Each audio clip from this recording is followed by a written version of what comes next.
Hello दोस्तों, नमस्कार दोस्तों। आप सभी का स्वागत है आपके अपने चैनल टारगेट गवर्नमेंट पोस्ट में। देखिए 30 दिसंबर की एक लेटेस्ट अपडेट आई हुई है स्कॉलरशिप और शुल्क भरपाई को लेकर के।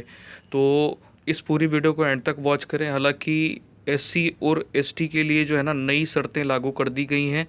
इन नई शर्तों में क्या है और जनरल और ओबीसी के लिए क्या शर्तें होंगी, तो स्कॉलरशिप के साथ साथ जो शुल्क भरपाई होती है ये कैसे होगी। ठीक है, तो इस पूरी वीडियो को एंड तक वॉच करेंगे। और स्कॉलरशिप की जो लास्ट डेट है फॉर्म भरने की वो 10 जनवरी है। इससे लास्ट डेट का आप वेट ना करें, आप अपना फॉर्म कंप्लीट करें। और जो डॉक्यूमेंट्स लगने हैं, जो जानकारी है, वो सारी मैं पहले ही आप लोगों को दे चुका हूँ। कोई समस्या है तो कमेंट सेक्शन में कमेंट करके आप पूछ सकते हैं। और एक बार जांच हेतु प्रिंट ज़रूर निकालें, अपने कॉलेज में जाकर के उसको जांच पूरी करवा लें कि कोई ऐसा पॉइंट तो नहीं है जो आपसे गलती से या कैफ़े वाले से गलती से फिलअप हो गया है। ठीक है, उसके बाद पूरी जानकारी के बाद में ही अपना फाइनल प्रिंट निकालें और उसको कॉलेज में जाके सबमिट करें। ठीक है, तो पहले यहाँ पर देखिए जो न्यूज़ अपडेट है उसको देख लेंगे। 30 दिसंबर की न्यूज़ अपडेट क्या है, आपको किन बातों का ध्यान रखना है। अच्छा, आधार कार्ड को लेकर के सबको मैंने पहले ही सूचित कर दिया था कि आधार कार्ड में दी गई डिटेल, आपका नाम, और जो फार्म में आप डिटेल डाल रहे हैं, आपका नाम डाल रहे हैं, वो उनकी स्पेलिंग और सारी जानकारी सेम होनी चाहिए। मोबाइल नंबर जो आधार कार्ड में लिंक है उसी से ही अपने फॉर्म को आप फिलअप करें, जो स्कॉलरशिप वाला फार्म आप अप्लाई करेंगे। क्योंकि एक बार आपका क्या होता है, उसमें एक वेरिफिकेशन होता है, आधार से वेरिफिकेशन। ठीक है, पहले तो आप फॉर्म को भरेंगे, उसके बाद में आधार वेरिफिकेशन होगा, उसके बाद में आगे का जो चरण है वो कंप्लीट होता है। ठीक है, तो यहाँ पर जो है ना कि आधार बेस्ड हाजिरी पर ही शुल्क भरपाई होगी। आधार बेस्ड हाजिरी क्या है पहले यहाँ पर समझेंगे। ठीक है, और SC ST का 100% क्यों रहता है। जो SC ST वाले स्टूडेंट होते हैं इनकी स्कॉलरशिप क्यों 100% आती है, मैं पहले भी बता चुका हूँ कि इनकी छात्रवृत्ति और शुल्क भरपाई के लिए केंद्र सरकार एक बड़ा हिस्सा देती है, जिसमें से 60% शेयर केंद्र सरकार देगी और 40% क्या होगा, राज्य सरकार मिलाकर के इनकी शुल्क भरपाई और छात्रवृत्ति देगी। ठीक है, तो इस पूरी जानकारी को एंड तक पहले समझ लें अच्छे से कि अगले सत्र से आधार बेस्ड हाजिरी होने पर ही शुल्क भरपाई होगी।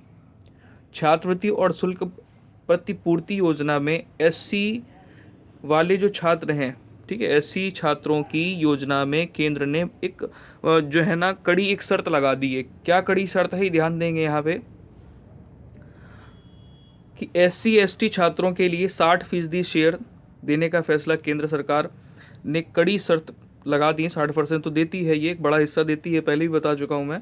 इसके तहत शिक्षण संस्थानों को 2024 तक नेशनल बोर्ड ऑफ एक्रीडिटेशन और नेशनल असेसमेंट एंड, इसमें क्या होता है कि जिला, ब्लॉक व ग्राम स्तर पर योजना का जो लाभ ले रहे छात्र छात्राएं होते हैं, तो एट रैंडम क्या होता है ना कि 10% छात्र या 5% छात्रों का क्या होता है कि रैंडमली सत्यापन हर साल होगा। ठीक है, खास बात यह है कि छात्रवृत्ति के राज्य पोर्टल पर जो डाटा अपलोड या अपडेट होगा वो आपकी भारत सरकार के पोर्टल पर भी दिखेगा। ये व्यवस्था 2021-22 से लागू होगी। इसके साथ ही केंद्र सरकार ने नए सत्र से भुगतान की आधार लिंक करने का निर्णय लिया है।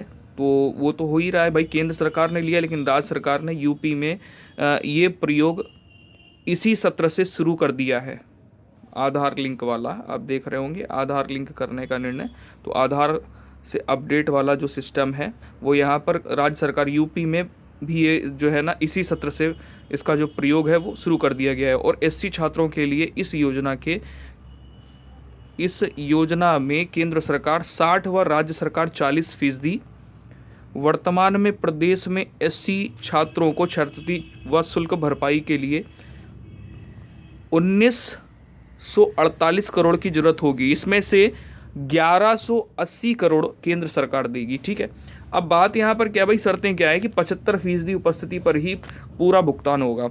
विद्यार्थी जो है, जो थंब इम्प्रेशन पहले भी होते थे, पहले भी कॉलेज में होते थे, लागू पहले ही कर दिए गए थे कि भाई 75% आपके जब प्रेजेंटी होगी तभी आप एग्ज़ाम में बैठ सकते हो, एडमिट कार्ड तभी मिलेगा आपका, ठीक है ना। तो यहाँ पर कर दिया गया कि भैया विद्यार्थी के थंब इम्प्रेशन या अंगूठे के निशान से उपस्थिति दर्ज करने पर ही किसी भी शिक्षण संस्थान को इस योजना का लाभ मिलेगा।